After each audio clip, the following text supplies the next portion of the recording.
Morning, everyone. This is the Facilities and Infrastructure Committee for February 17th, 2022. We have four of our members. We're still waiting for Amanda Champion. We expect her. But let's see if we can get started here. Are there any changes to the agenda this morning? I do not have any. Is there any public comment this morning? I have not received any. Amanda's here. Amanda has joined us. Welcome.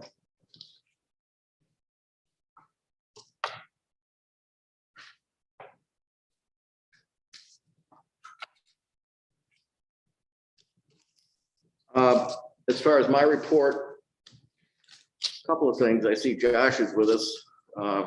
Josh, turn your camera on a second. I'm going to say something nice. There's Roxanne's here too. Watching the news last night, Spectrum. And if anyone didn't happen to see that, they were reporting on the fire that occurred in Cortland at the Soup Coat facility. And prominently there was our Air Force truck, which I'm sure was sent for the ability to foam. Maybe folks can correct me on that if wrong, but it clearly said Ithaca Tompkins International Airport. And I was very proud that our airport personnel were able to lend assistance for that situation up there, which was a pretty significant fire. So Josh, if you want to add anything or Roxanne, please do that.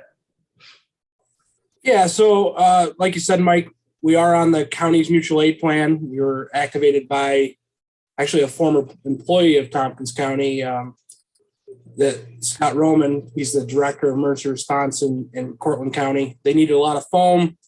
We were able to come in there, get with their command, establish what they needed from us. And within about 4 minutes, we had the fire contained, knocked down with the amount of foam we were able to apply with the crash truck. So it was something, we train a lot with it. We don't get to use it a lot on real deal stuff, but we were able to maintain our requirements at the airport with additional staff that was either here or came in quickly.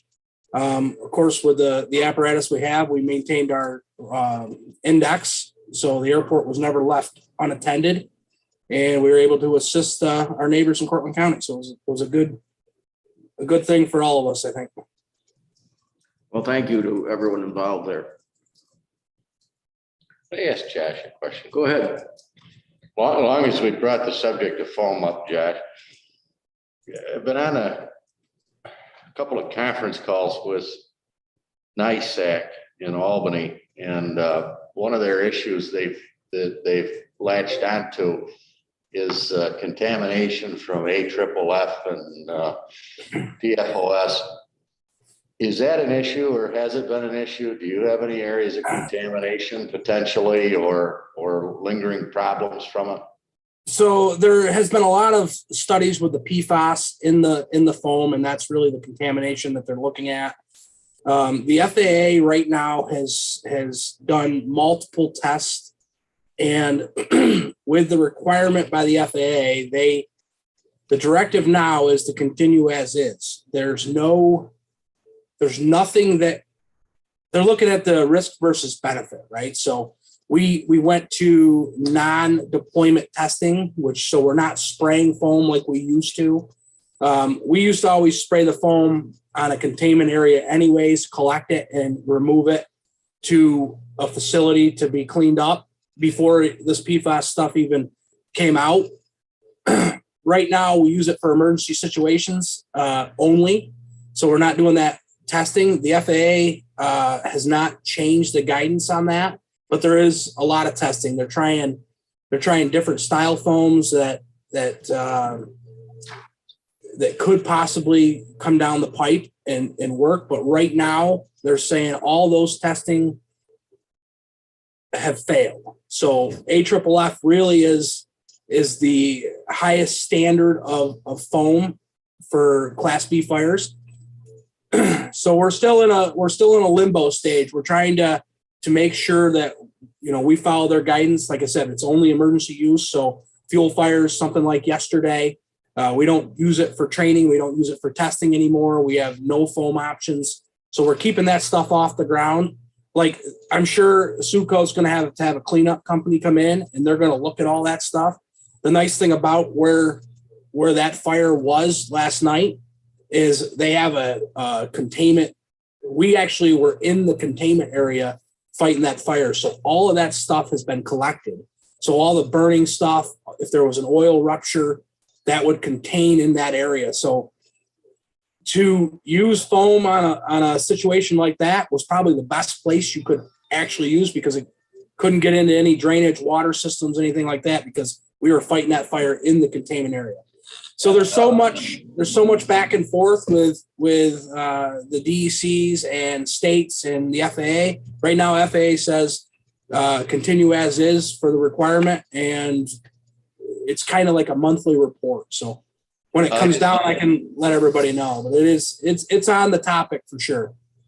I just bring it up because NISAC is probably going to lead a class action suit on behalf of a number of counties and airports in particular, where they've identified contamination from that. And you may get pulled on it, and it may be something that if you identify areas where you need to remediate from prior usage of it, you may have a funding stream appear or an award. All right. Yeah. I mean, like I said, we've always done it on our de-icing containment pad when we did our testing the 16 years I've been here.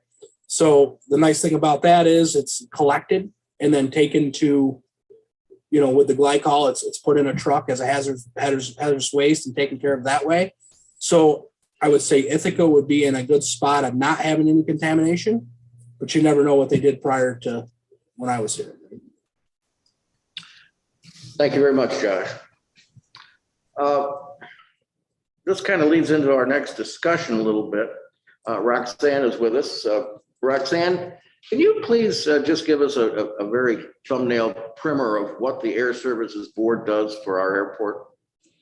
Sure. So the Air Service Board is an advisory committee, an advisory board. So they provide expertise in different areas of the airport, as well as information. So we have, members on the committee or on the board that are, local pilots, that are, business owners. But we also have representation from Cornell University, from Ithaca College.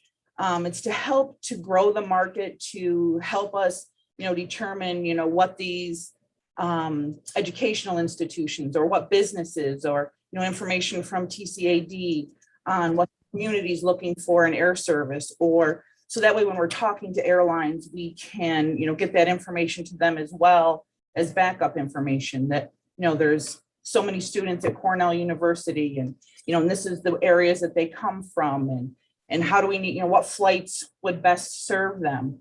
It's it's a marketing tool. It helps as well. It gives that information. They help strategize and determine, non-airline issues as well as air service. What's happening with the general aviation, what needs could be met, with general aviation versus commercial service. So that type of information. Yes, thank you for that. Yep. The reason I wanted to have that little bit of background was that we have to recommend an appointment of a legislator to the Air Services Board. Dave McKenna previously served in that capacity. Of course, he's now retired from the legislature. He did a good job for us. I've had one person approach me saying that one legislator would like to do that. I sent out an email to our committee and said, is there anyone on the committee who's interested in this? And I did get one response back from Amanda that said she was interested somewhat. I don't mean to mischaracterize that, Amanda, but that's sort of the way I felt. And then we had another email yesterday from Greg Mezzi saying that he's still kind of interested in it. So the issue would be, whether we want a member of our committee to be our representative on the Air Services Board, whether that's required or not. Certainly, if we chose someone who was not a member of the committee, that person would have to commit to reporting to us. So I guess I'm looking at Amanda. Amanda, how do you feel about this? Would you like to do that? I mean, it's interesting to me and I would be definitely willing, but I think, Greg wrote an email this morning and he seems pretty psyched about it. And I think I would be quite happy to let him take it on and report back to the committee as needed. That's totally fine with me. I have plenty of other things to keep me busy. We all do. And Greg talked about his experience with airlines and he said at one point he was traveling 45 weeks a year on airlines. So he certainly has some. Well, I have my own background there. background with airlines. My father was an airline pilot, so Was he? we traveled, and he was in the Air Force as well, and then switched over to commercial flying. And so I've been in a lot of airports myself, but Wow. yeah. So what do the others here feel about this? What would you like to do? And Koreman has her hand up. Hello, Ann. I see your hand now that has been pointed out to me. Good morning. Good morning. So yeah, I have my own background in, I learned how to fly a single engine Cessna at one point, somewhat, I'll say, with a lot of guidance. And I did jump out of what the saying goes when you skydive is, I jumped out of a perfectly good airplane at one point, which is why I limp a little bit, but it was still fun.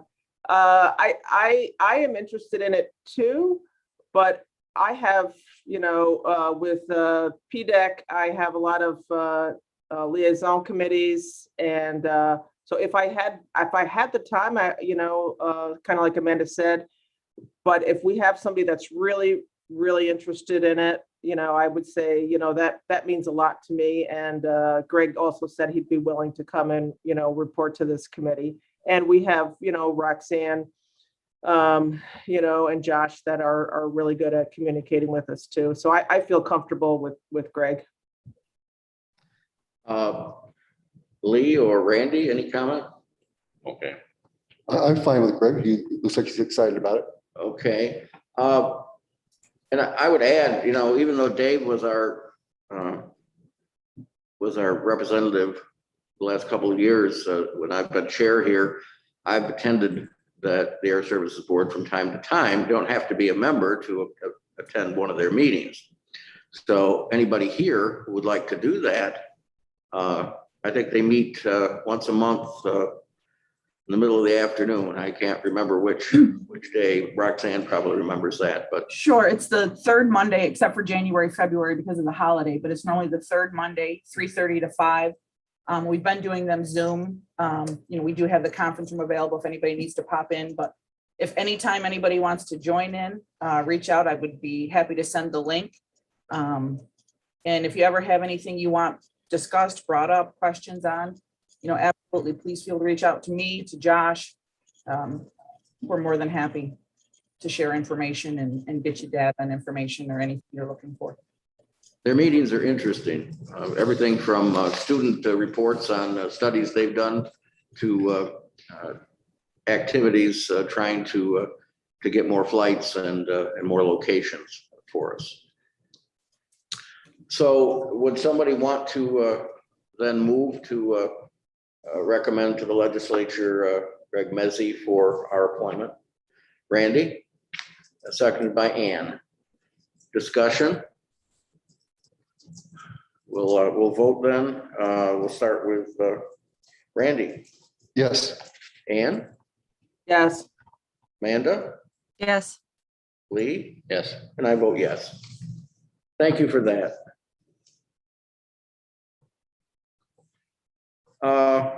Let's move next to our county administrator report. Lisa. Good morning. Thank you, Mike. So I have a couple of information only items to share with the committee. And then we have the departmental goals for those departments relating to that report to Fni. May I short stop you for just a quickie? Absolutely. You sent us out an email about the city water leak that was affecting some of our buildings. Is there any update on that? Yeah, so my understanding, the last I heard, they have been working diligently, the city on the water leak and repaired it, and the water pressure is back up in our buildings that were down yesterday, including Human Services Building and the Annex. Our mental health building was also affected by low water pressure and some discoloration, but not as severely as the others. I understand that there is still some discoloration in the water in those two buildings, but they're able to, the restrooms are functional. Staff have brought in bottled water to use during the day. And I believe that they're back up and functioning. Aurel may know a little more on that, but that's my latest update on that situation. Thank you. Now I'll let you go ahead with what you were starting at. Oh, sure. And I see Rich has his hand raised, so he may have a question. Yes, he does. Those corner hands don't catch my eye very quickly. Rich? Thanks, Mike. I just wanted to make sure you knew Ben has arrived, our guest, and he was having trouble getting in, but I didn't know if you wanted to take care of him before you went off to other things. Well, I'd be more than glad to do that if administration wants to wait. Fine by me. Ben Sandberg from the History Center that now reports to us regarding the facility of the Tompkins Center for History and Culture. Was very eager to come and report to us a little bit, and we were scheduling for this meeting. And Ben, if you'd like to talk to us, go right ahead. Sure. Thanks for the opportunity. I know for some of you, this is the second time you get me this month.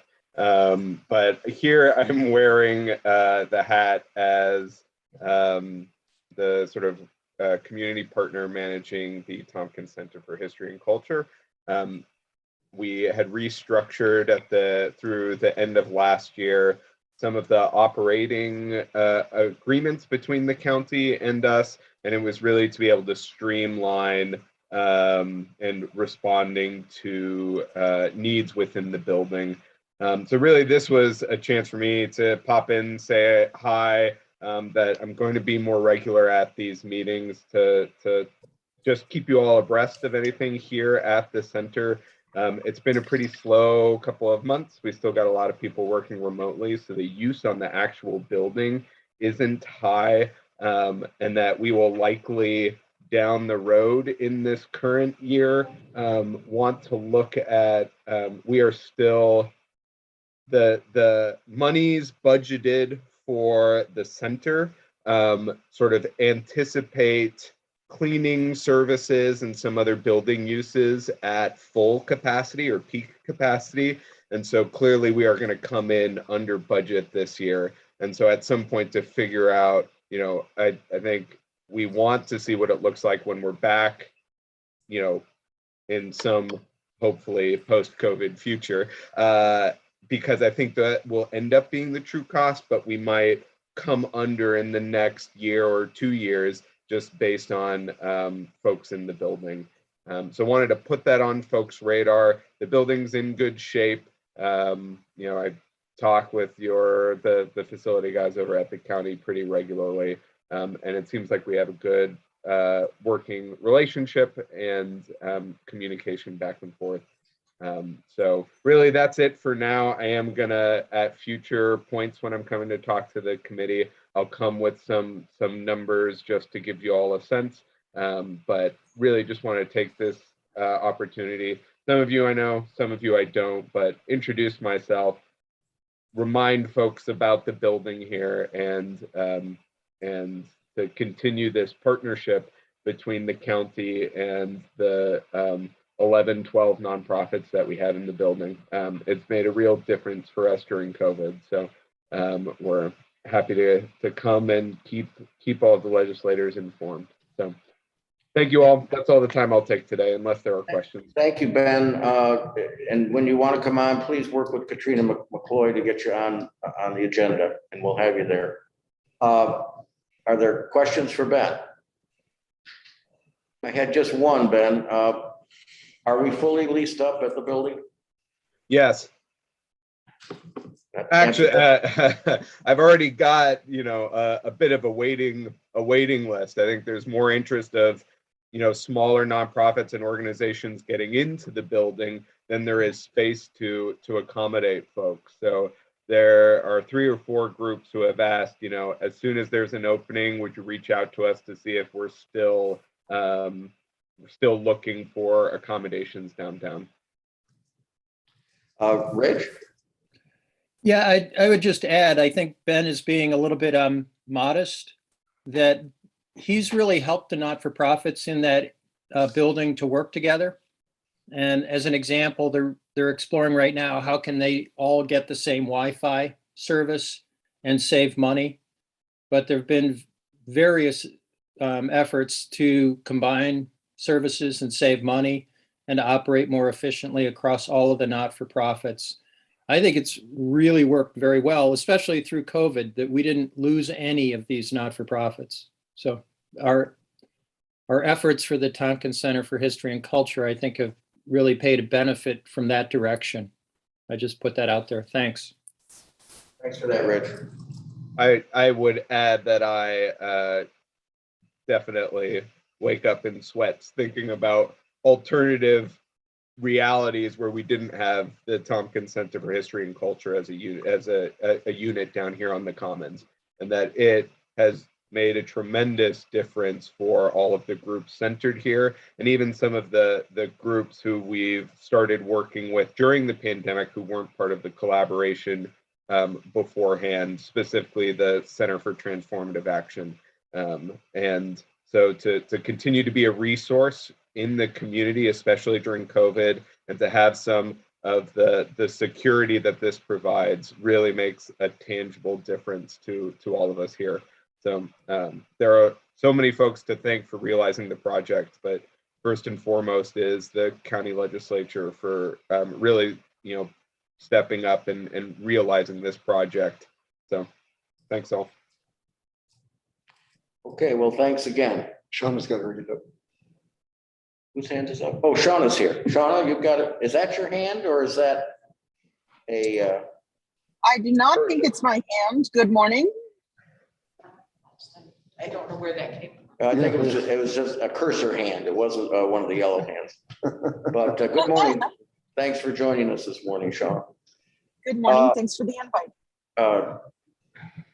You're out of the area, right? I am. We are cruising through Georgia. We just drove through the night. Well, better cruising than marching through Georgia, right? That's exactly right. Yes. All right, let's go back to Lisa. Lisa, thank you for your indulgence. Absolutely, sure. So just 2 items to bring to this committee's attention. They're both items related to the Workforce Development Board, and both these items will be on the PDAC agenda at the end of the month, but they're related to facilities. So I just wanted to keep this group updated. The first is that the Workforce Development Board is currently co-located in the Gateway building in leased space, and are going to be needing to relocate from the Gateway building due to construction and permanent renovations that are occurring there. And IAED and Workforce Development Board have been researching other space options and have determined a preferred option. There's still a negotiation period that's happening, so that is confidential information, but just to make you all aware that the terms of the lease, the new lease, are agreeable in terms of location and cost, and that the co-location between the 2 departments and agencies is valuable. So we'll be bringing a resolution to PDAC the end of the month requesting an authorization for us to enter into a new lease agreement. So that's one item. The second item is that it has to do with the Office of Employment and Training, and Workforce Development Board has a contract that pays for the leased space for the Office of Employment and Training in Center Ithaca. And by law, the Office of Employment and Training, which is the Workforce New York Career Center, must co-locate with the Department of Labor, the New York State Department of Labor. And in our case, the Department of Labor is the leaseholder of the space in Center Ithaca. And it was recently brought to our attention that our lease agreement with the Department of Labor expired at the end of June 2018. We've been paying them all along the previously agreed upon rental amount, but as of that date, the rent for the leased space increased. Actually, the calculation of the space utilized by the Office of Employment and Training, the Department of Labor changed the way in which they calculated. Essentially, it more accurately represents the actual square footage of the office space occupied by the Office of Employment and Training. Prior to that, they were really undercharging the county. The cost per square footage increased marginally during that time, but the actual space itself, we went from 594 square feet, being charged for 594 square feet, to 1,400, approximately 1,400 square feet.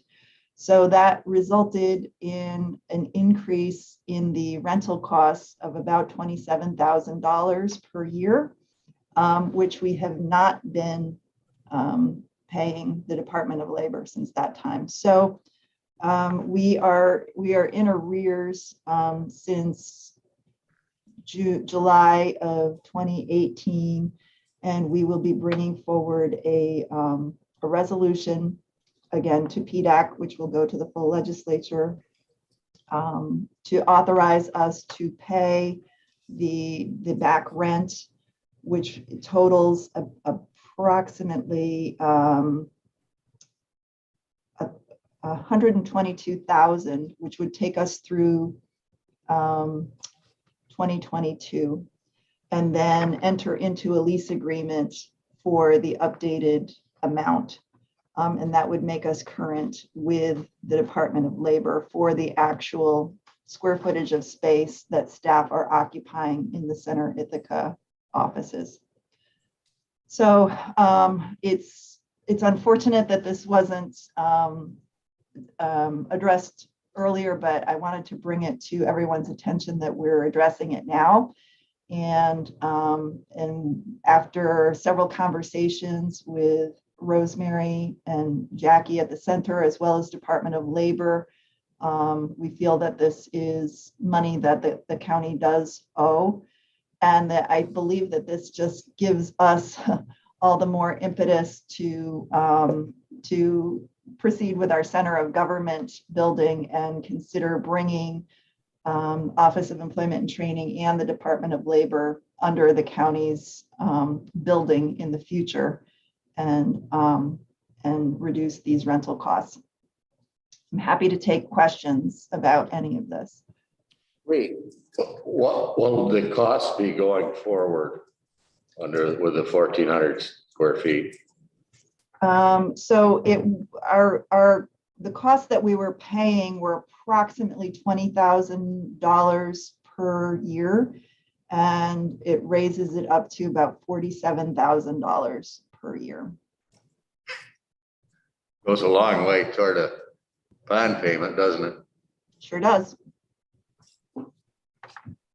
Amanda?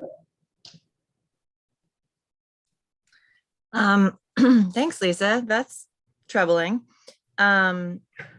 Where will we get the money to pay the arrears? Like, what fund will that come out of?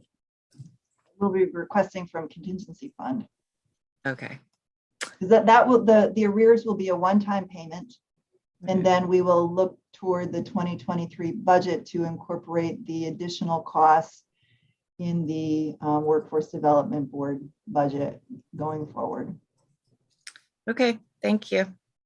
And This might have been what Lee was alluding to, that, you know, in the future, when we hopefully have a new center of government building, you know, that this is a consideration, you know, for one of the places where we're paying rent, but also, you know, a center of government where people can easily access services, you know, one-stop kind of place, if you excuse me using that term, but, you know, one-stop shopping for their needs, and also reduce our rental costs, which we don't have, as we can see, we don't have a lot of control over.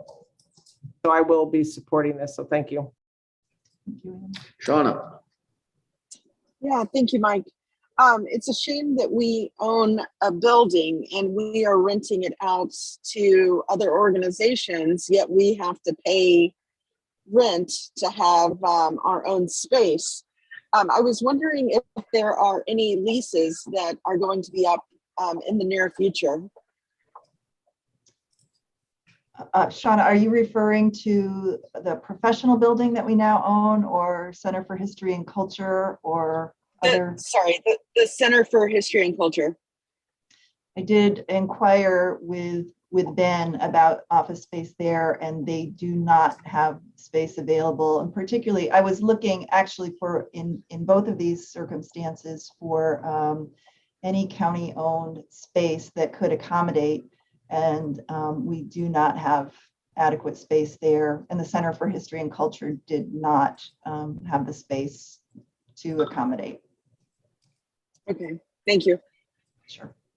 Randy? Just for educational purposes, it'd be helpful to see a list of all the properties that we're leasing for operations of the county. And on the Gateway current lease that people are asking to leave, is there a current lease in place there, or are they month to month, or?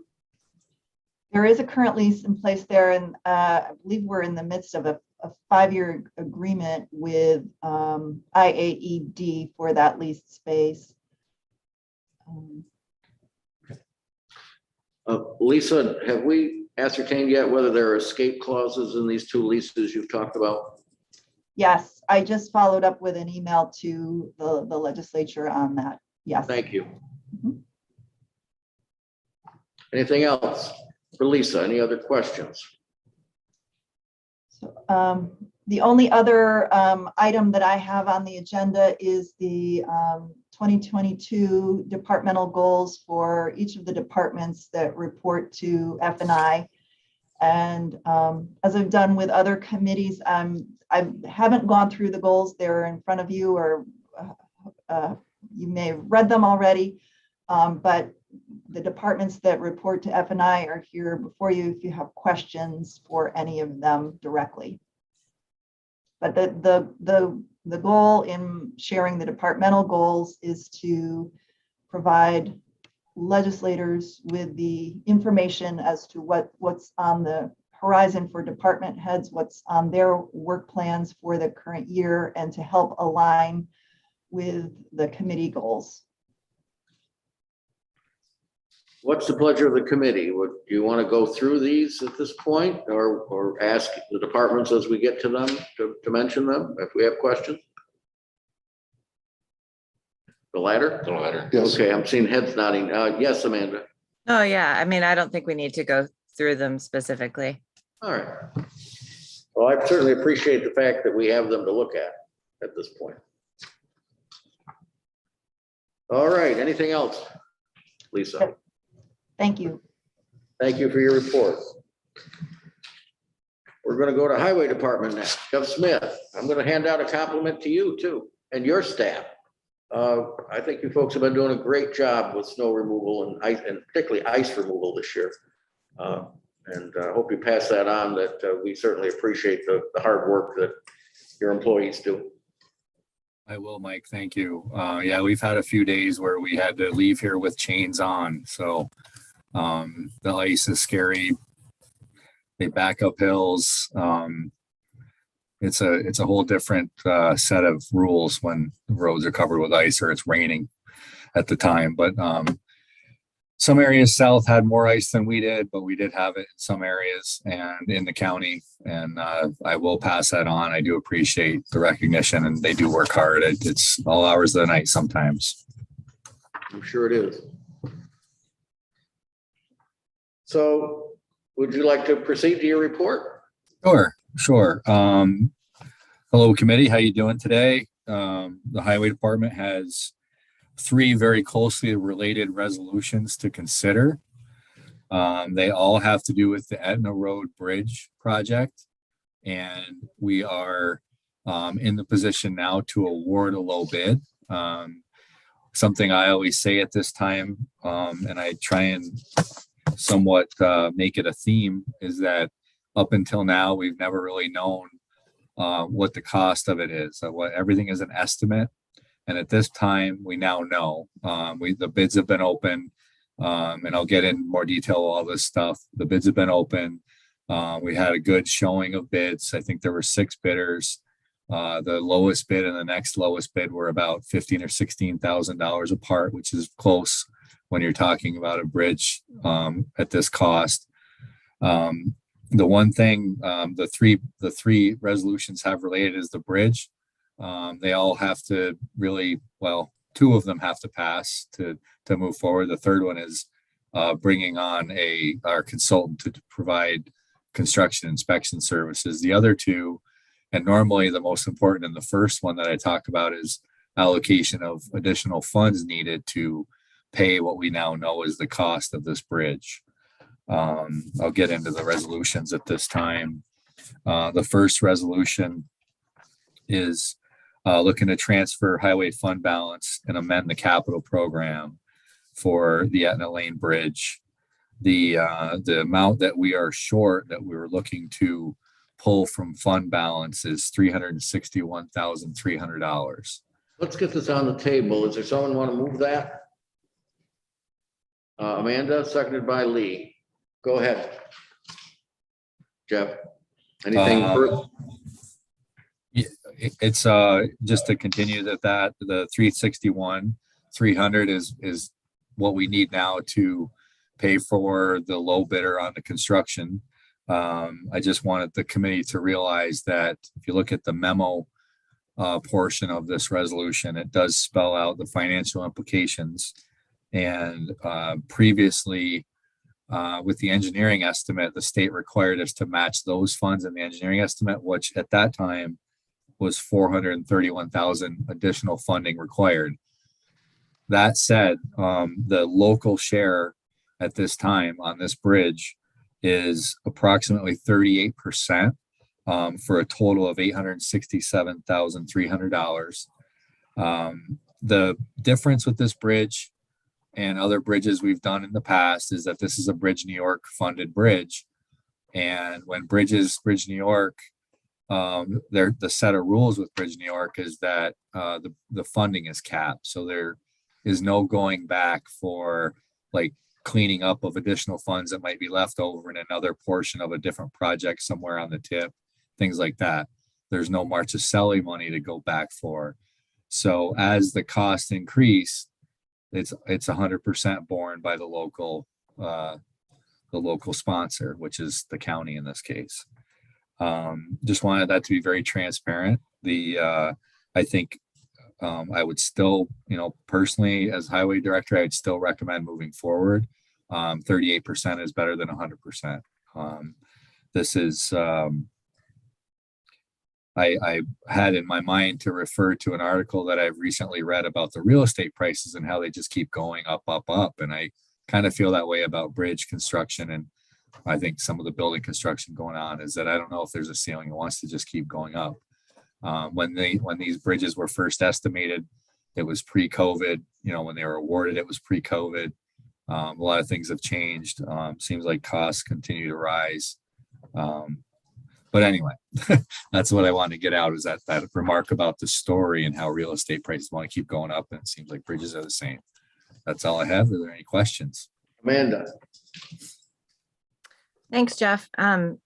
So I'm a new person on the committee, so I may have some dumb questions. No such thing. There are no dumb questions. Okay, well, the first one is the acronym. I know what ITCTC is, but what is TIP? I can guess, but The TIP is the Transportation Improvement Program. okay. And then there's also, you'll see a STIP, which is the State Transportation Improvement Program, and they mirror each other very closely. And if you ever had questions about that, on the ITCTC website, or Fernando could really explain, but that's a locally generated capital project plan, includes all the municipalities in the county and the state. Okay, great. Thank you. Yeah, So we're my next- allocated a certain amount of money every year. I think it's a little over $1 million, and the TIP projects are the first ones to be funded, but sometimes those are in flux whether they're ready or not. So they are always being looked at through Fernando's department. Okay. And then my next question is, so in a couple places you talk about like the Aetna Lane Bridge capital account. So like, this is kind of a process question for how you do it. But so when you have a project that you're going to be doing, sometime in the future, you like make an account that is specific to that project, and then funding goes into there from various sources. Is that how it works? Correct. It's always, it seems to always get more complicated than that, but there's a lot of sources. Sometimes we don't have capital projects identified, but we apply for them under funding sources. And then if we're awarded, then we create it. So it'd be the order might be a little different, but there's always the fund, the capital plan would be amended or created based on award of funding, or in some cases we do bridges using 100% local funding. Right. Okay. That's great. And then also just thank you for the memos. Like they definitely helped me understand what's going on. So thank you. No problem. If you ever have questions after the fact, there's a lot to look at. Certainly just send me an email or call me and I can do my best. Great. Thank you. Yeah. Lee?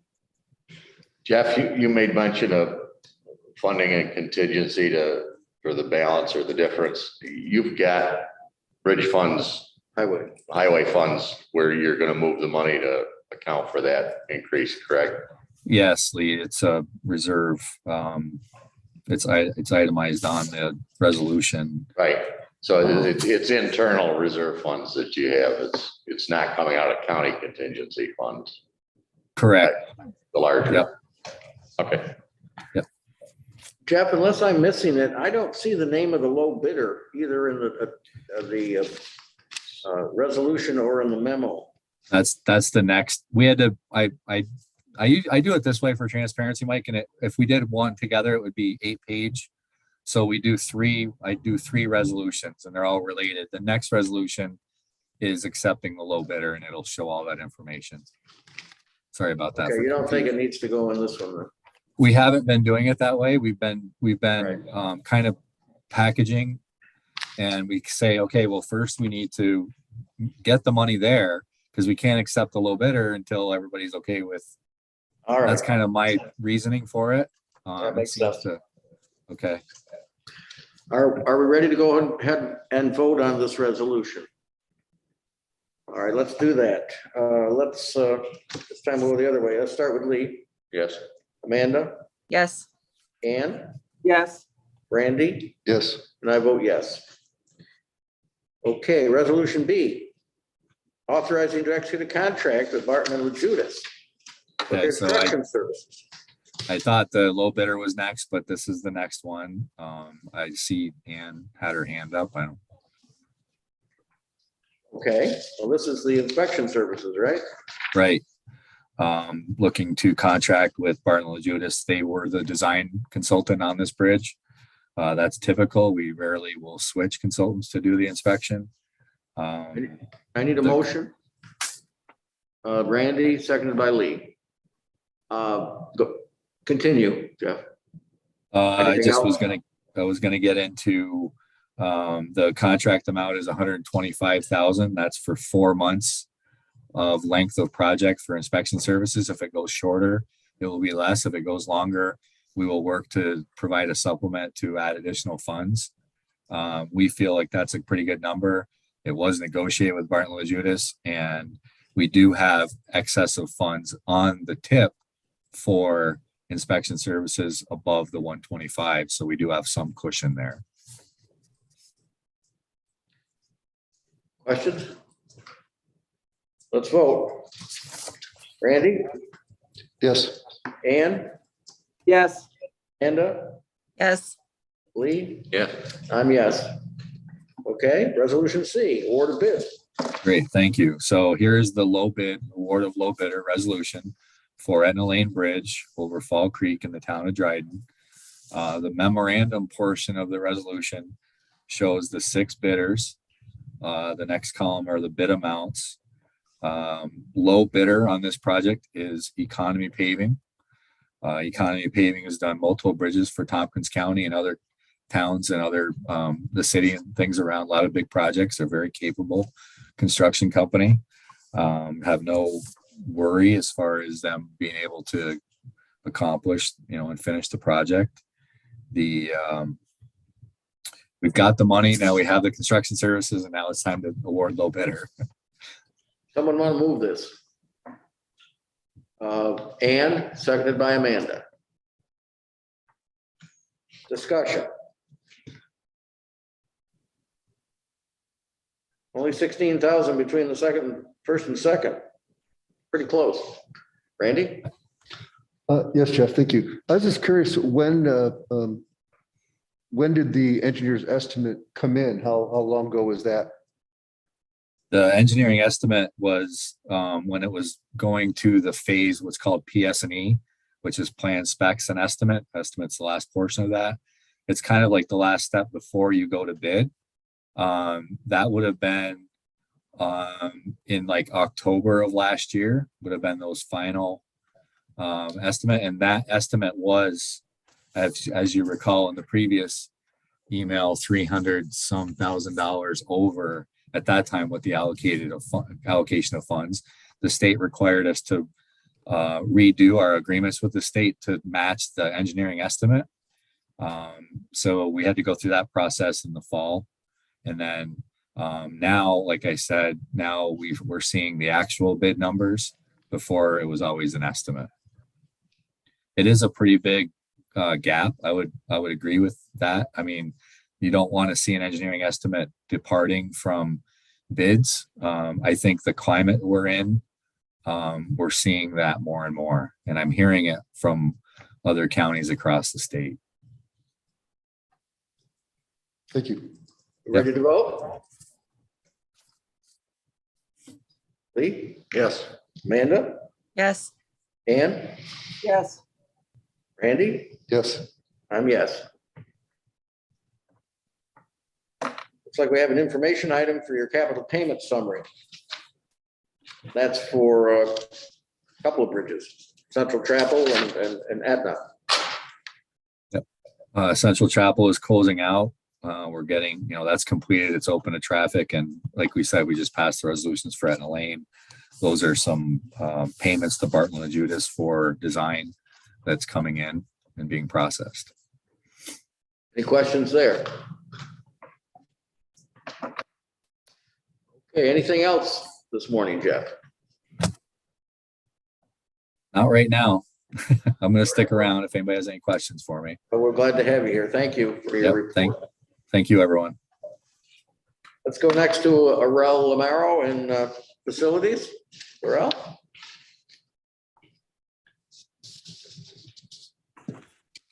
Good morning. Yeah, I was asked to be present to address questions regarding downtown facility space use and then public safety building. So it wasn't clear what the questions were, but that I would be available.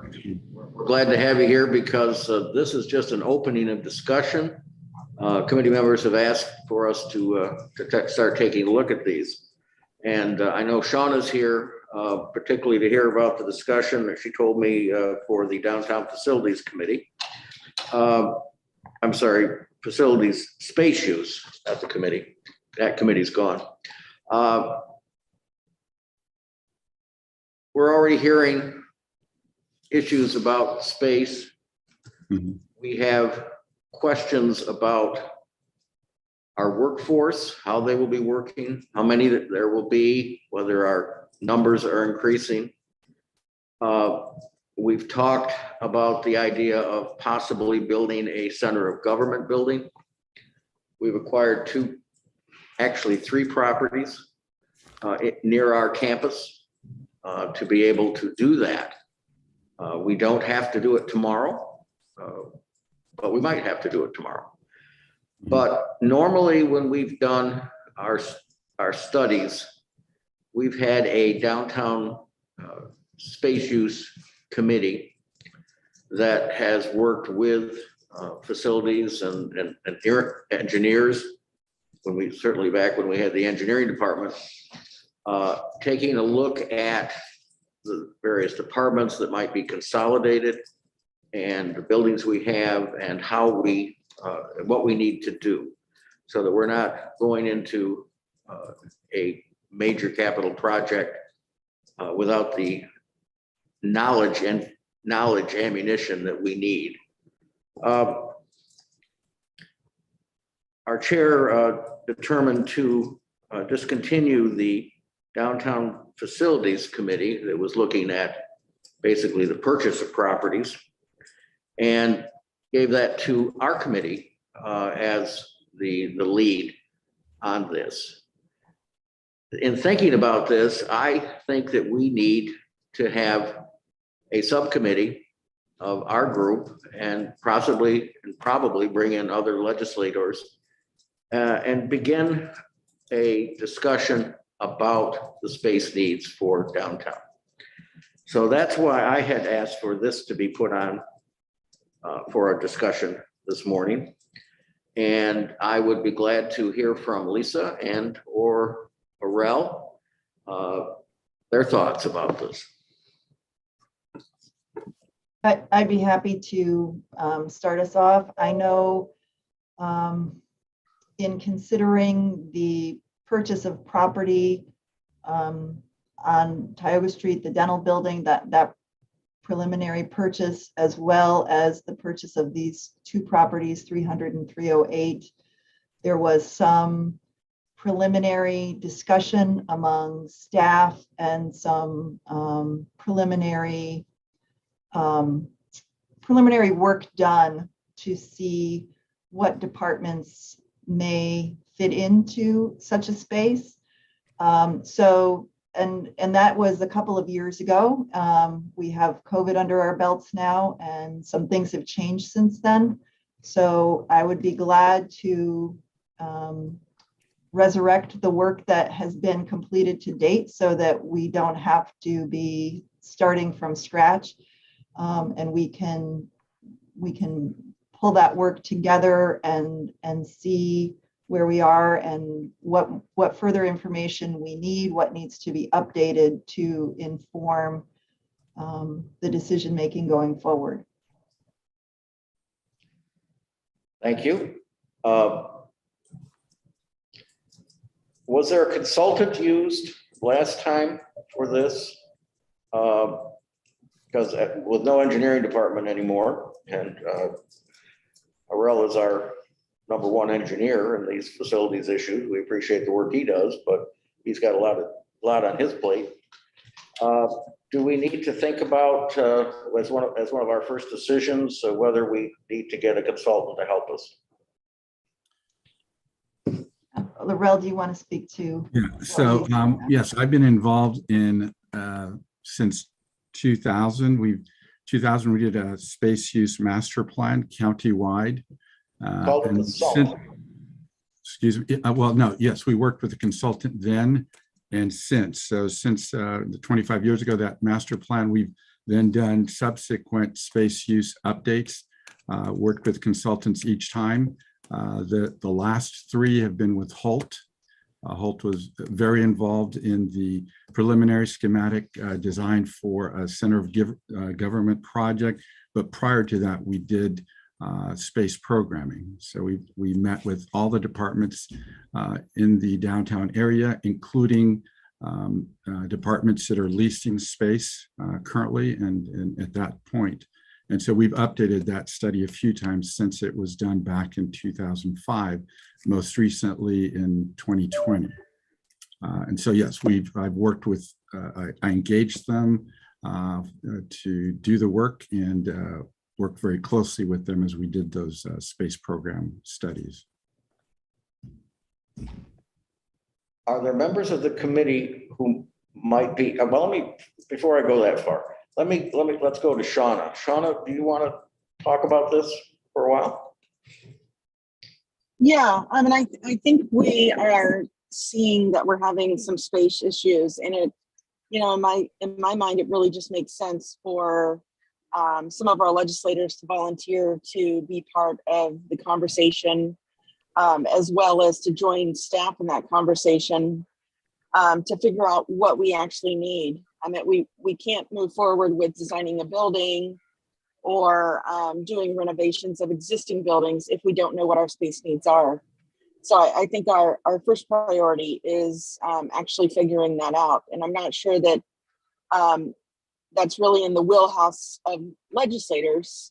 I don't know if there's a staff person that has an opening in their schedule to do this, or if we would need to hire someone to do a space study. I would leave that to Avril and Lisa. I would like to see a committee, I don't want to say a huge committee, but I think we ought to have a committee that invites other legislators who might have an interest in this to be a part of it, as well as our committee or members of our committee. I see it as a subcommittee, and I'm wondering what others think of that. Amanda, I see your hand up now, and then Ann. Yeah, I mean, I guess I wonder what the subcommittee would do, and why wouldn't the reports and things come back to this committee? I mean, I guess like Shauna said, like, I mean, legislators aren't really in a position to do the research, and, you know, if it's just about hearing the feedback and hearing the reports, then I think this committee would serve fine for that. But I wouldn't really want to set up a subcommittee as just another place for staff to report to. So I don't know. I mean, I guess I'm not sure what you're thinking they'll do, Mike. My thought is that the consultant, the staff needs a group to bounce different questions and different options against. And that's in the past what the space use committees have done. They have brought questions, brought different options and proposals, and the consultants or the engineers are given direction of where to go next. So that's why I was thinking of a subcommittee. Ann? I'm thinking along the same lines as Amanda, that you know, we disbanded the downtown facilities committee. I mean, I was on that at one point. I attended, even when I wasn't, I attended a lot of the meetings. I've been on facilities for the past 4 years. I think we have the bandwidth, you know, to do it as a committee rather than have a separate subcommittee. If need be, I would, you know, as we invited Shauna, you know, invite any legislators that are interested to attend our meetings when we're having, you know, especially when we're having the topic of the process of looking at, you know, space needs, or all the different steps that are going to be into it. Whether we need to have an expanded time on our committee meeting if need be. I'd rather, you know, see if we could do that to have more bandwidth, or occasionally meet at a special time. But I'd rather not start another even subcommittee to work on this. Okay, Randy? I don't have a feeling for it either way, just because I'm uninformed, but it would be helpful to see, Ariel, the latest halt space data that you have, just to familiarize yourself with what's going on. And I think space is the big issue, obviously, for what you're looking at. So that'd be a lot of help for me. My plan had been, because I've been talking to Lisa the last few months, especially now that we have a new legislature, some direction how to move forward. My plan had been to bring back Holt to do an update to the space study, the programming. Things have changed over the last 2 years, especially with COVID. And now more recently, with these departments that are being considered to be included in the center of government, which were not in the latest versions of it. To do that, they've been involved with every department doing the space use programming and doing an update. So that would be my recommendation. And then once the legislature gives direction on the building project, then we would do requests for qualifications for consultants to do the actual design and construction of the building. But I'm geared up to start this space programming update. If you're asking kind of my suggestion. Ann, is your hand still up? No, it's up again. I'm just thinking that, we keep hiring in Holt. I mean, it seems to be like our go-to thing. And I know they have a history and we've worked with them before. But I just want to make sure that we look at and give the opportunity and the opportunity for the county, to look at other firms, especially if there's any minority or women-owned businesses. So I just want to make sure we're looking at that. Well, that's certainly something a committee focused on these kinds of things could be talking about. And I think that's why I tend to be in the camp of having a subcommittee. Lee. Ralph, how far out of, for lack of better terminology, how far out of whack is the previous study or studies? Is it a tough lift to get to contemporary estimates of how much space is needed and for whom?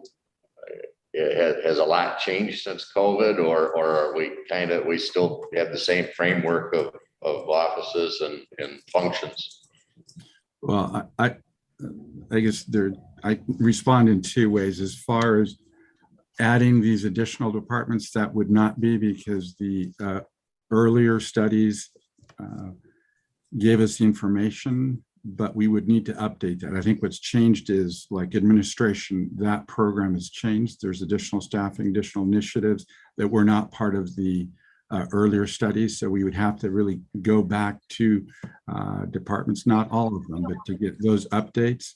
And then we had already done space calculations for the Workforce Development Board and the Employment Office. But they were not included in the building project. We have that information. So that's why I'm saying the update, we would have to go back and speak to those departments. The part that could be different is as a result of COVID, there are departments that are doing some remote work. We're not sure how that will continue. And so space-wise, we had figured based on full staffing for each department with some room for growth. But that's the part we may want to consider again and talk to departments to see if anything's changed as a result of COVID and remote working, where they may not need as much space, but maybe creating flexible office space as part of their department space that would allow that. And that's the part where I'm saying that we would need to revisit on the space programming side to consider those things. So you're really, with a little consideration for other offices that have been mentioned in the expansion of administration, you're almost ready to go to a design phase. Correct.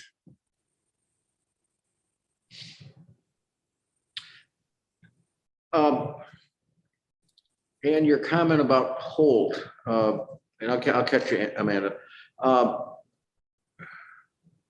I learned, and this kind of, I have to admit, this kind of troubled me.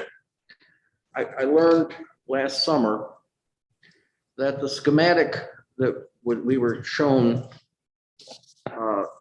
as a building for that corner, just a concept, that was paid for by a private developer in Ithaca. And it was I never learned about that when it was shown. I know that person was apparently working with administration at that point. I personally felt the concept drawing was not attractive, did not fit in well with our historic campus. It looked like a sort of a modern monolith building. And so, maybe there is room to look at other ideas that might be out there. So I'm kind of intrigued by what Ann just said. Amanda. All right, well, now I have a couple of thoughts. So on that, I guess, Arel, correct me if I'm wrong. So the space did Holt do the space study? And, okay. And it sounds like that study from a couple of years ago would just need to be revisited, reconfigured, looked at again, which Right. would not be a massive project. Right. So I would feel comfortable, excuse me, with Holt, like, because they did it before, following up, and if they're available and willing, to do the sort of reconfiguration of that space study. But going forward with bigger design projects or, the next steps, I would definitely agree with Anne that we need to, reach out and see what other projects or whatever other designers and companies are out there, for sure. So that's one thought. My second thought is just a suggestion, Mike, that maybe, we use this committee, we have a special time set aside at Fni each month to have a report about the space study or the downtown facilities. And if it becomes at some point in the future, in the next couple of months, like we just don't have time in this committee, then we could create a subcommittee. But I feel pretty strongly that creating a subcommittee just for staff to report to is not a great idea when we're all here, there's 5 of us here and anybody else can come to be that sounding board and to be the folks who can give feedback. So I feel strongly about that. Thinking about managing our agenda and the fact that we have some new entities that report to our committee, we're trying to give fair time to the various departments and agencies that are involved. I would think that if we are going to keep it all in this committee, that we ought to be willing to have special meetings of the committee and focus just on this issue. And I'm not talking about a zillion of them, but when they get ready, I think we could have a special meeting for an hour and a half or something like that. And then to just focus on listening about what's going on there. Shauna, you're the person that controls committees and we're trying to come up with something. Do you have any further thoughts on this? Mike, I think that is a nice compromise of not weighing down our staff too much with a new special committee, but also, or not a subcommittee, but also being able to call a special committee whenever topics and ideas come forward. So I actually think that's a really good idea, is using our tool as a special committee to gather information and to allow all of the legislature to come in and be part of that conversation. Okay, are we okay with that, the rest of us? Okay. Ann? Yeah, I do like that compromise also, Mike, and just thinking too, another thought, that I had too about like transparency. The community is gonna, there's gonna be a lot of people in the community that want to track this. And this way, they can just look at Fni, Zoom meetings, or participate in these meetings. So they're gonna know where to find the information. So I think it will help with transparency and, with showing, giving the message that we're not doing something in a meeting that's kind of hard to figure out when it is. So thank you for coming up with that compromise. Well, we're a team and we have to work together on all these things. Randy? Yeah, a lot of it makes sense. Ariel, you'll get us a copy of the latest Holt proposal or space study. It'd be nice to get information and updated information for them of what that might cost to update it again. Okay. And that I agree with Ann that we should look the next step of that to see who else is available. I know Holt's very qualified. I've worked with them in the past, but it's always good to look beyond that. Yeah. So Yeah. Go ahead, Earl. And that was the plan. My recommendation, I stated earlier, is to have Holt do, update the study. They're most familiar with it. It would go much faster because of their familiarity. And they've done several updates. And then after that point, then we have a basis as we do requests for qualifications for the design and engineering of the new building. I already have a draft of that RFQ. So I'd be ready to move forward once I get the green light on that.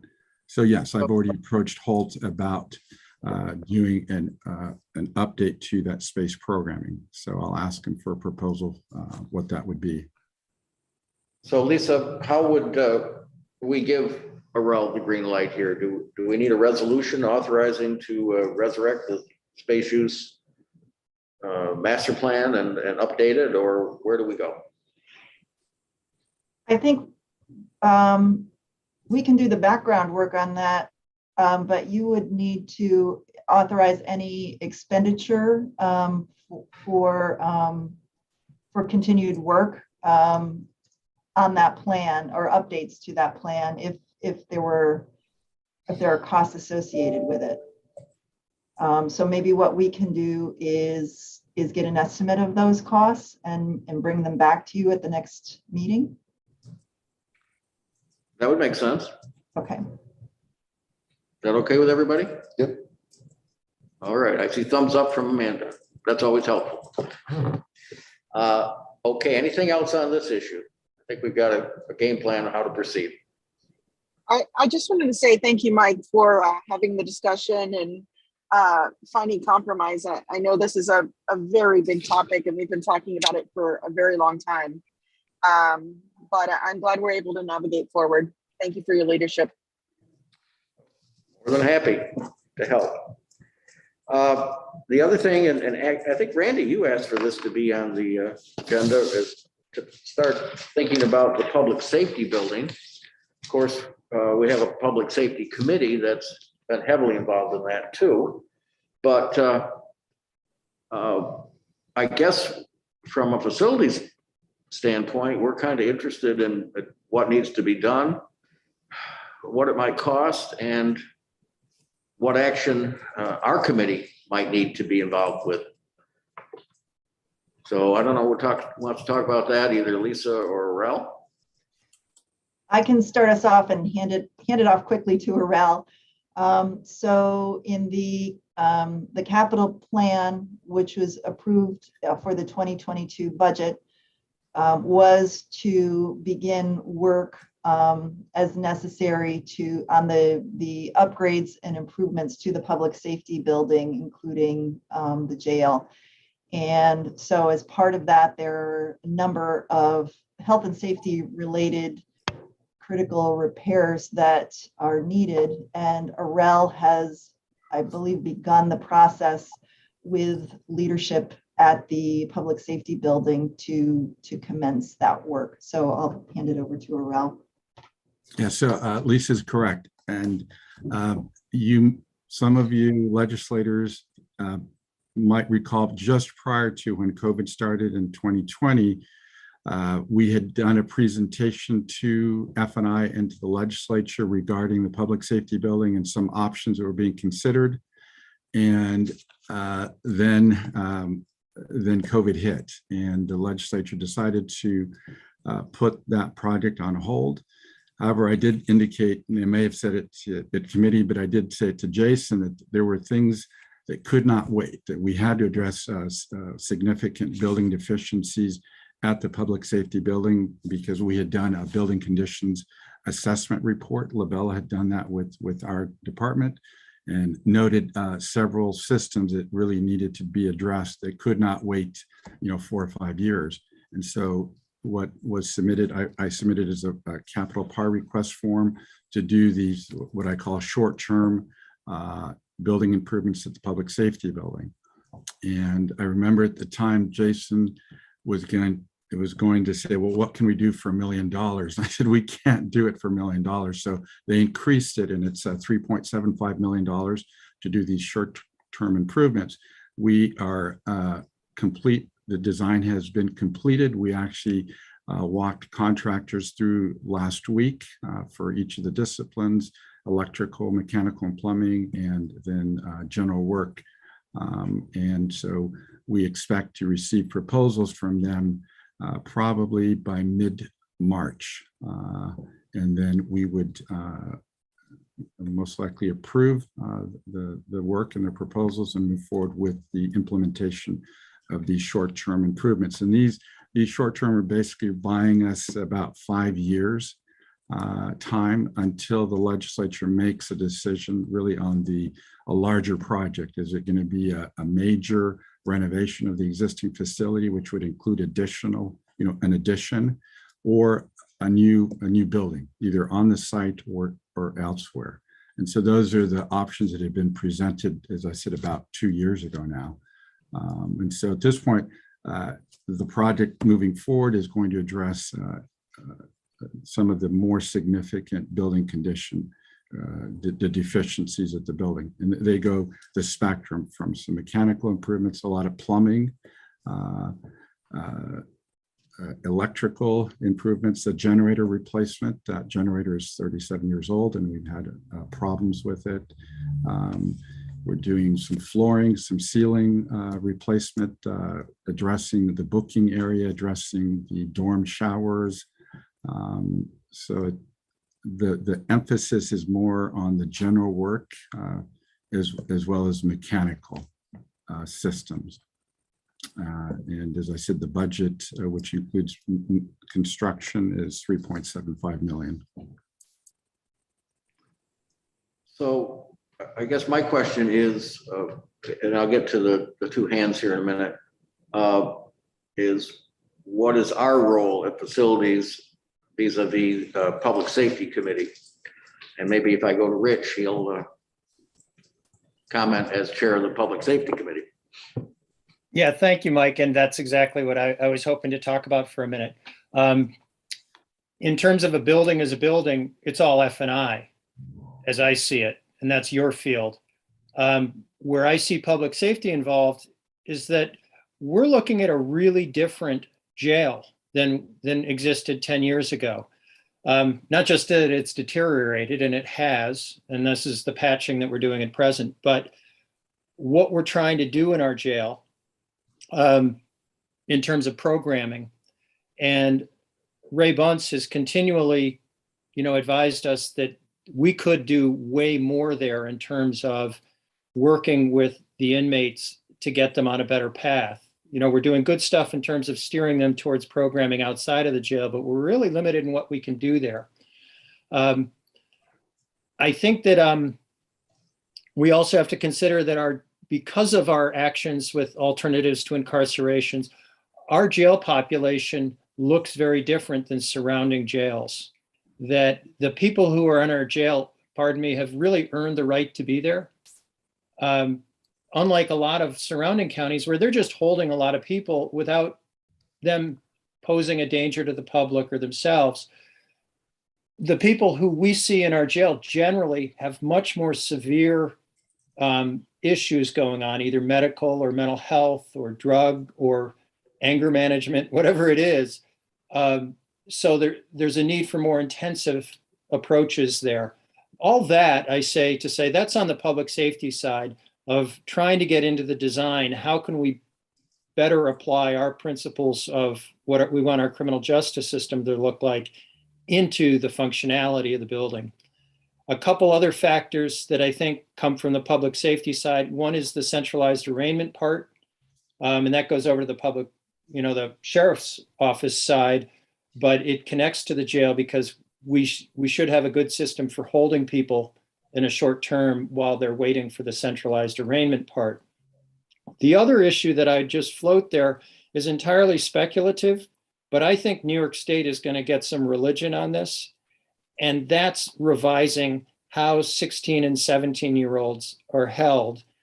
I believe the experiment with setting up separate specialized secure detention facilities, we have the answer there, and it is not working on a statewide basis. And my guess is that they would then say, well, you can hold them near the jail in a related facility. That would be a rational outcome.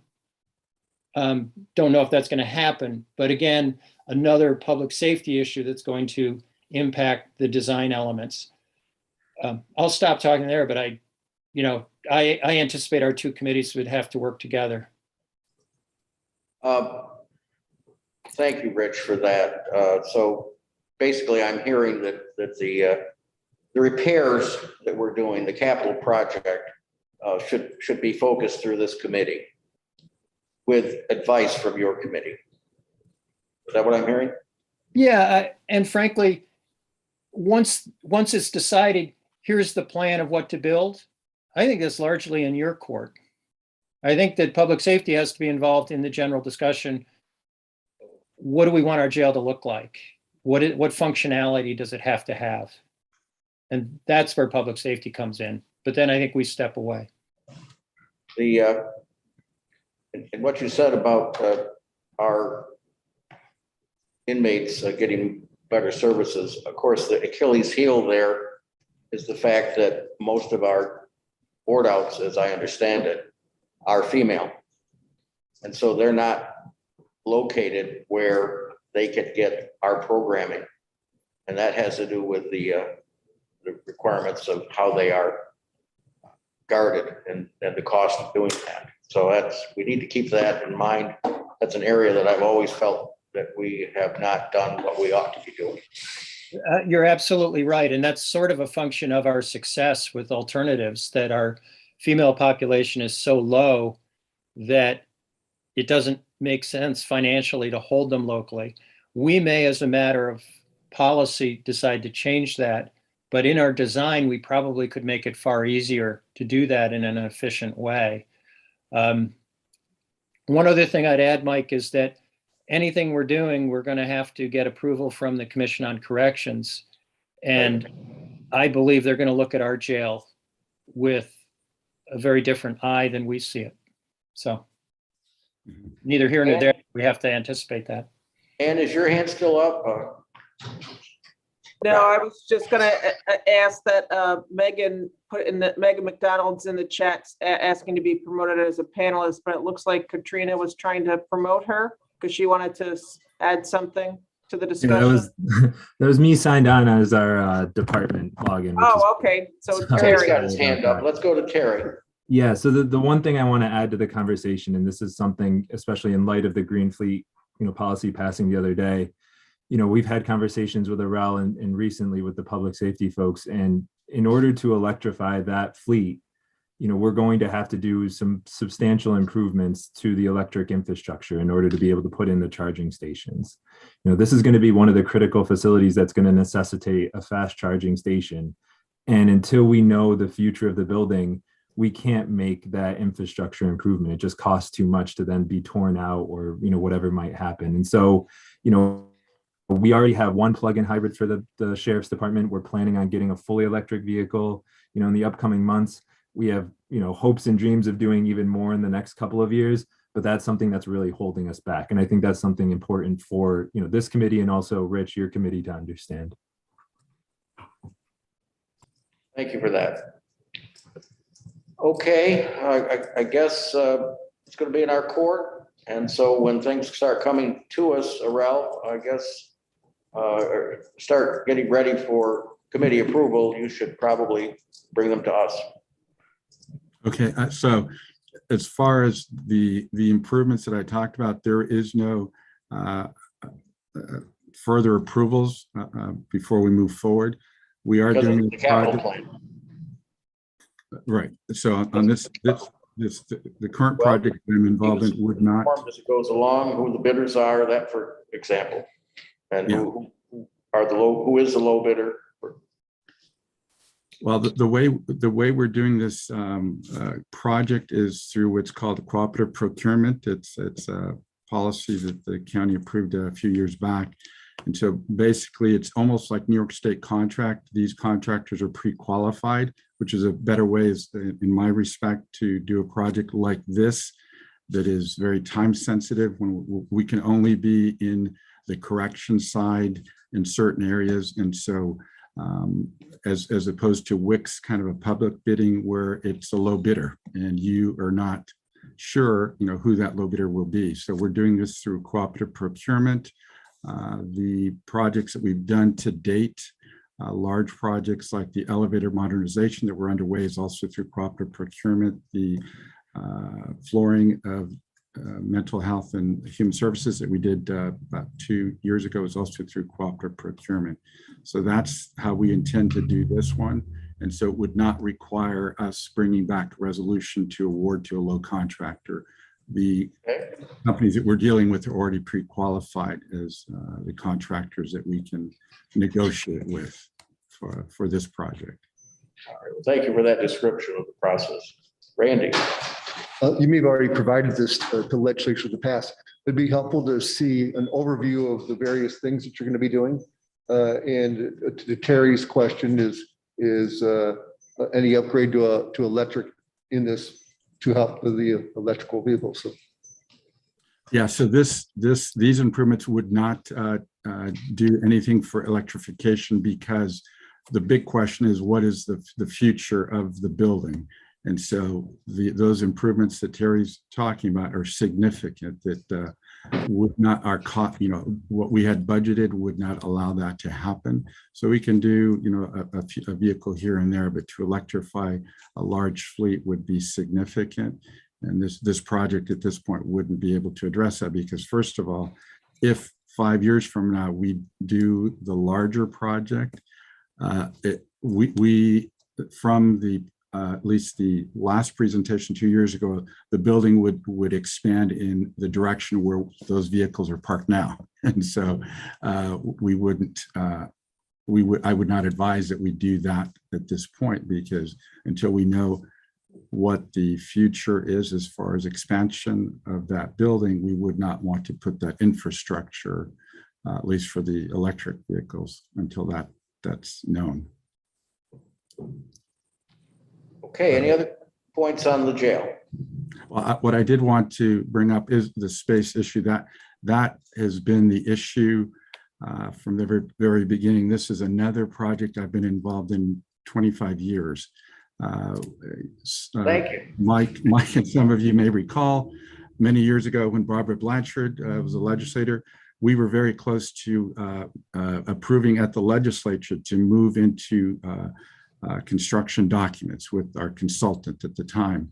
And by a vote, it was by a vote of 1, it was 8-7 to put it on hold, put the project on hold, which to me is a year or 2 years. Well, it's still on hold to do the big project. And so what I've been advocating for many years is to make the building improvements, which we're going to handle now.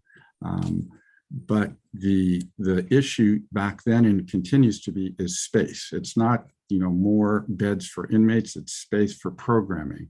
And I see it every time that I go up there on a weekly basis on the correction side, but also on the administration side. So I fully support moving forward with a project and, be it facilities, infrastructure, and public safety building to look at these things so that we can move forward with the larger project to address those deficiencies that are space deficiencies. This project that we're doing now is only handling the building deficiencies, not space deficiencies, because there's no room for that. We have, over the last 2 years, on the administration side, the sheriff's side, been doing some space improvements, taking space that the last one we just did, they took an evidence room, which is probably 8 by 12 feet, about 100 square feet, and converted that into office space for some of the road patrol, created like 4 stations with a counter around the wall. We will be doing in the next month, taking another space, removing, it was partly a kitchenette and storage area, removing the counter and sink and creating office space for 2 additional staff. If you've been there recently, you'll see, you'll walk down the hall, there's lockers there. They shouldn't be there, but there's nowhere else to put things in that side of the building. And so we are addressing what we can on the administration side to address their space needs, but we cannot do that on the correction side. So I'm looking forward to doing a project to address those things in the future. LaBella, as I said, has been the one that has been involved in that with us and with the Sheriff's Department. And, more and more so, we're coming up with additional initiatives that we would like to, I think, as a county, provide that space so that that programming can happen on the correction side. The most recent is the consolidated arraignment or centralized arraignment, which we put in their meeting room. So now the only meeting room they have is a portion of it. And I think we did a good job by where we placed the bench for the judge there. Our carpenter did that work there. But yeah, that meeting, training, conference room is shrinking in size because of the other space needs that we're putting in that area. Amanda? Yeah, so I guess my question is for Rel and Mike and Lisa, so what, clearly this is needed. We're doing some, upgrades for to get us through the next couple of years, and that's great. But so what's the plan? Are we going to start taking this up this year, Mike, in this committee, and start really talking about the long-term progress? Or I guess I've been hearing about it for 4 years in my short time here, and I'm just wondering how we move forward. I think that's a very reasonable question. Arel, you mentioned about that delay vote all those years ago. That's still a very, very sore spot with me, because we would have built a pod back then, which we still need, which is a better way of monitoring prisoners than what we have in the straight line version. We would have built it back then. It would have been half paid for by now. But that was delayed. And now we basically would have to look at the same kind of thing, unless there's any state money for a joint jail or anything like that in the future. So I see Shauna's hand up, and maybe she could tell me what she envisions as to how we should proceed, and then what we should ask Lisa to do about this, whether we want to start looking at further development of new space at the jail, something that's never popular with the community, or whether we should continue with the repairs. Shauna? Thanks, Mike. Yeah, I've been on public safety, I think 3 years out of the past 4, and we've gone back and forth, and there really hasn't been any movement on where we should go with this. At one point, I think there was an appetite from a few legislators to move forward with a $40 million investment of some pod jails. And I personally do not think that's the way that our county is headed. We've seen our numbers drop drastically, almost in half. And we've seen what really works are the alternatives to incarceration. That's where we should be putting our money. with that said, I also think that the state is looking at this whole topic much differently too. And I would not be surprised if they start having regional jails. I think Broome is sitting at only 25% occupied. And so I can't imagine that they would approve for us to do a jail here whenever they have, 200 beds available. So, my thought is that we do these renovations, we do them relatively soon because the living conditions, I know that there were a group of legislators that just did a tour. The living conditions are not good. The working conditions are not good. Rich has said this many times, but that building, out of all of our county buildings, that is used 24/7, and it is put through the ringer. And there have been some engineering issues from the very beginning that haven't worked. So I feel like we need to go in and we need to make that building livable, and make sure that our investments are wise for at least the next 10 to 20 years. I wasn't talking about a $40 million brand new jail. I was talking about adding a pod, which would be a lot less expensive. And then that would possibly free up space in the old straight line area at the jail. But no, and I wasn't referring to you, Mike. There were other legislators who were all for doing 2 pods and a full-on $40 million investment. No, that wasn't what I was thinking. But anyway, Rich?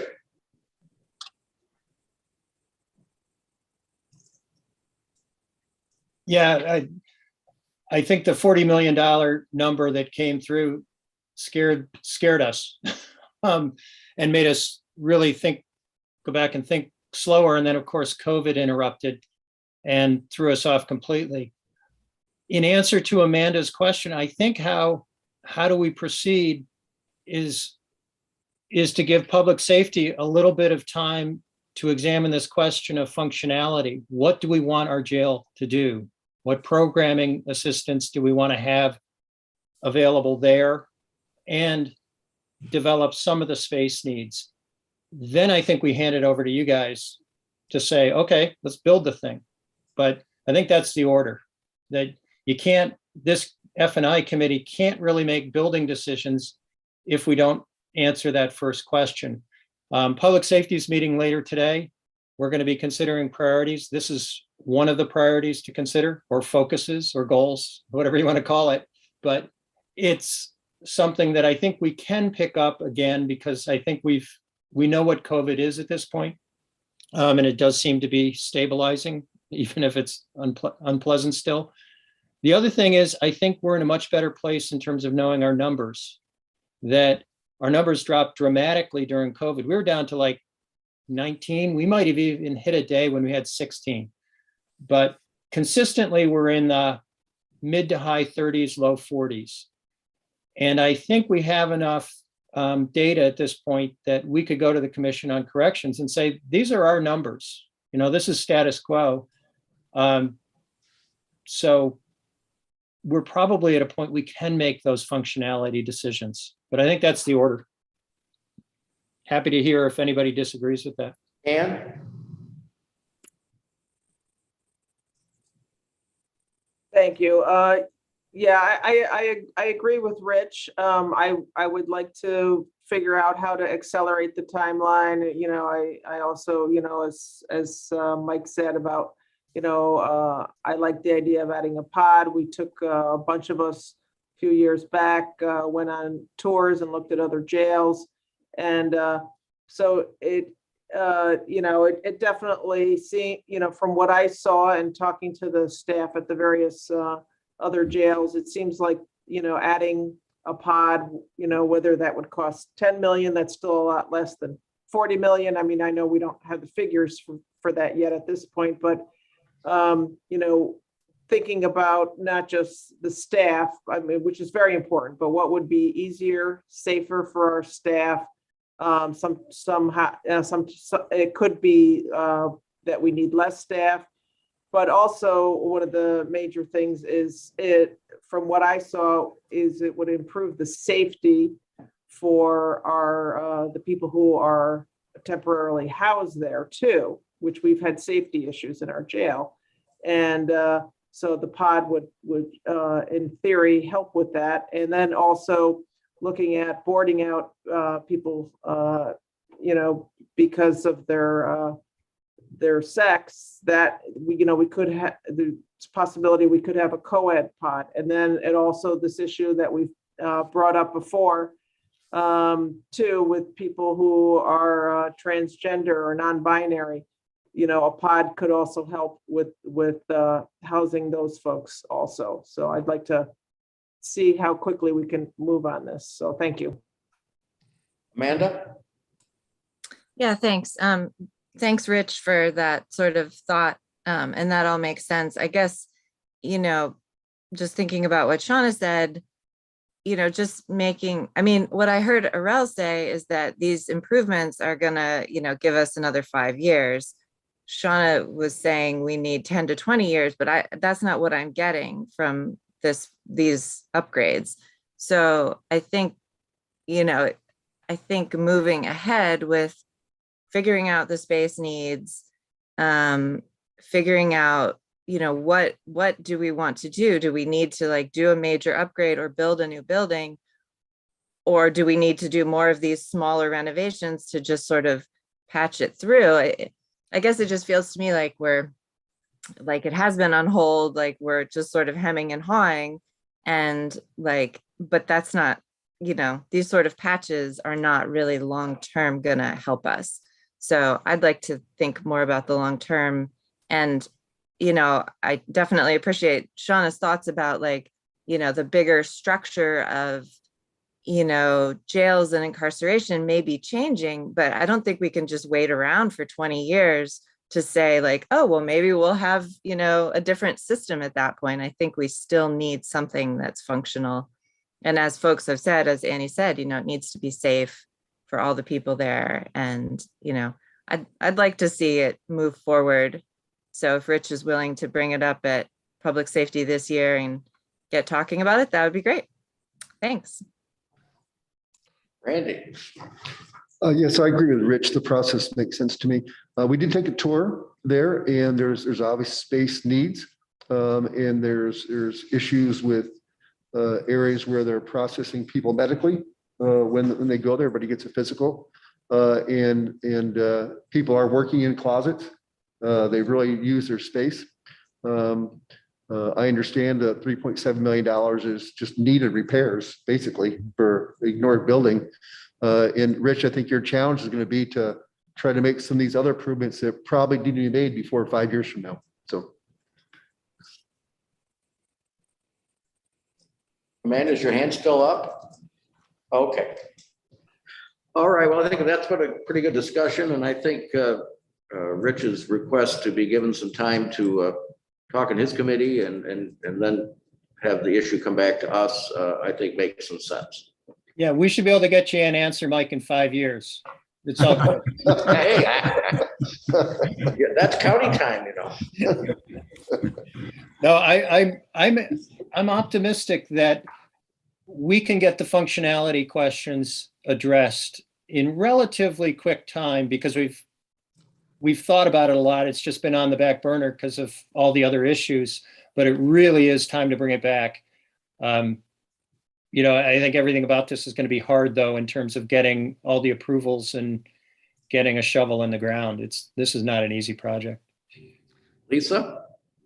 I just wanted to make sure to clarify, though, that the improvements that are part of the capital program to get us through are still in process because they're needed just to maintain the status quo until we come to a decision. That we're not planning to defer those. We're in the middle of implementation. Yes, certainly. And I see a bunch of nodding heads. So I think we're all in agreement about that. Okay, thank you. Okay, thank you for that discussion. Arel, anything else that you'd like to bring to our attention? Well, this discussion is very similar to the one we had previously about the downtown space needs. Yes. I've done repeated space studies, been very involved. I think I understand public safety, space needs both on correction side and admin side pretty well. And so we, with Labella, we had met with all staff as well as those agencies that provide services at the public safety building. And we heard, that they needed more space. So we know, what those needs are. If anything's changed over the last 2 years, that's what we would want to do. And so I can get Labella involved as soon as, Rich committee, has had that discussion with committee members and staff there. So that they're ready and prepared to pick that up again, because as I said, we did that presentation 2 years ago. We had all those space needs information for those programs, which was really the key part of those major improvements, is to address those space deficiencies. And so I'm ready to move forward on that.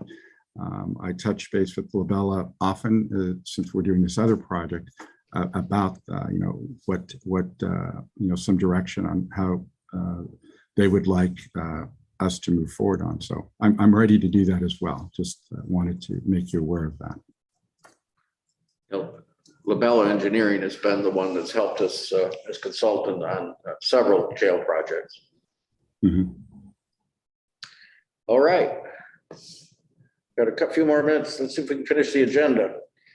Transportation, I did attend the ITCTC, Ithaca Tompkins County Transportation Council meeting, policy committee. There's a policy and a planning committee. Went to the policy committee. Randy is now our alternate for representative to that committee. I think the most significant thing that we talked about was what happens with all these grant programs that are going to be coming out of the federal facilities and infrastructure bill that that was passed here a little while ago by Congress. A lot of these are really not going to be targeted at smaller municipalities. They're going to be big project kind of things. And you may think of, for example, the Route 81 redevelopment in the city of Syracuse as one of these kinds of projects that they'll be looking at. So what we're concerned about is how can towns and villages, the city, and the county access some of the programs and get some funding for projects. And Fernando is looking into the possibility of having a joint meeting or a joint virtual presentation. Once we get more information on these various grant programs, you folks probably all received Congressman Reed's email with a great long list of different grant programs, and it made my head swim to say, gosh, I wonder if we can qualify for any of these, and how do we do that? And do we have the staff to be able to make the applications? Certainly, small municipalities don't. They're going to need some help. And how we do that is yet to be seen, but I wanted to let you know that discussion was happening at the Transportation Council.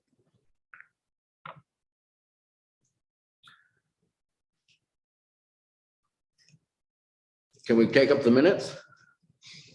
We have the final Downtown Facilities Committee.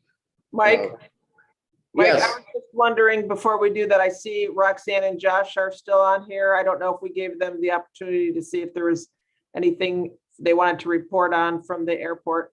Oh, sure. I'm sorry, Roxanne, I should have asked you earlier. That's okay. I could give them the report on, what was happening as far as the ASB and that information, and the information on our staff reporting to the fire last night. So, kudos for you guys recognizing that. We're going to share that with them. We had HR here last night. There was 10 staff that came up for a tour of our building. Then they went to the terminal. It was really great having them here. There's some new people, so getting to see them and meet them, and realizing that new staff don't realize what all happens at the airport. It's not just coming to the terminal and taking a flight out. So I want to, give that information out to any members that would like to come up for a tour. Please feel free to do so. And we had a preliminary discussion yesterday with Spirit Airlines. So I will keep the committee updated on that. Josh and I met with John Kirby via Zoom. He's looking for more information. So I may be reaching out to many people to get information to help support and possibly back, a low-cost carrier coming into Ithaca, which would, Josh and I, have been crunching a lot of numbers and what that could mean for passenger traffic at Ithaca. So that will be great. We're looking at, we could possibly double, the number of passengers into Ithaca, the number of people coming to Tompkins County, spending their money here. So it's a positive thing as well. Kind of doing a reverse marketing from other locations. So Josh, do you have anything you wanted to add on that? I think Josh is still with us. Yeah, I walked out of the office for just a minute and come back in, and so I missed the first part of it. So I'm sorry. That's all right. I just was given a brief update, on kind of what's happening at the airport. I told about the tour and with Spirit, just a preliminary discussion and where that's going and hopefully going. Yeah, I mean, with Spirit, if we could get that low cost carrier, and we're gonna increase our enplanements probably by 50%. So that's huge, right? We're trying to make money for the airport, and seats in the market's the only way we're going to do it. So it's good preliminary talks, and I hope we all can be having better conversations and a big yellow plane flying in that area. That's our goal. That's all I have on that. Thank you, Jeff. And So there are always reach out, ask any questions anybody has. something that came up in my Want a head. tour? Something came up in my head when we were just had an earlier discussion. Sure. Our fuel farm. Could there be electric recharging stations there, or are there, that maybe the sheriff's department could use, or somebody else, much as we have liquid fuel? I'm going to defer that to Josh. There currently isn't electrical charging there, but there's probably the infrastructure to do that. I'd have to get with planning to see what it entails to put them there. But then it would be a parking issue, right? So we made a road access just enough to get the vehicles in and out, like a fuel station. So, and I don't know much about electric stuff, so electric cars, how fast they charge or whatever, but I mean, you wouldn't be able to plug 15 cars. We wouldn't have the parking to plug 15 cars along the fence and let them sit there for 24 hours. That would be the issue that we would probably run into. Well, it just popped into my head, and I just thought I'd ask about it. And Thanks. I was at the airport recently, dropping my partner off, and we made sure we went there early and had a meal. And the food was outstanding. Those sweet potato fries, veggie burgers, the food was really good. And I had my in-laws come by when I was picking up my partner from her trip, and we all ate there, and the food is outstanding. So kudos to that. And I don't know if, if we're looking, this is to administration, I guess, that if we're looking at, because they do catering also, if just to consider them, as if we're doing catering for anything else, for the county, for anywhere, you won't be disappointed. Yeah, if anybody wants to come up at any time, absolutely. I mean, they have a menu, they have a great staff, their customer service is also top notch. They're very helpful, their food is amazing, but they're just a good fit for what we were looking for. Yeah, and Amy and I from administration joined the HR team last night, and we ended the tour with with dinner at the terminal, which was really fun. We all bought our dinners there and really enjoyed it. It was delicious. Excellent. And I know Veronica Pillar and others, the new legislators are going through the various departments. And so they're just doing like 4 or 5 at a time. So I'm sure they'll be coming your way. Absolutely. If anybody needs a retour, that has already, been up, absolutely come on up. We love to have you. We love to let you know what we're doing here and, that's key. To what Ann said, I agree. I've eaten there. It's a couple of times and it's great. And you can park in the short-term lot and they validate your ticket. So it's a good place to go just to get lunch or dinner or breakfast. Thank you, Ann. All right, can we take the minutes of the Downtown Facilities Committee? Someone want to move them? Randy, seconded by Ann. Discussion? All those in favor? Let's see, it's Randy, Yes. Ann, Yes. Amanda, Yes. Lee? Yes. and I vote yes. And then there's the minutes of the Fni Committee from January 20th. Someone want to move it? Lee's moved it. Is there a second? Seconded by Ann. Discussion on those. Okay, Randy, Yes. Ann, Yes. Amanda, Yes. Lee, Yes. and I vote aye. There is a budget adjustment and transfer out of highway at the last item on our agenda. Any questions on that? Jeff's still with us. Thank you, Jeff. Is there anything else for the good of the order today? Anyone else want to bring anything else up? Are we ready to adjourn? All right, let's stand adjourned. Thank you all. Thank you. Thanks, everybody.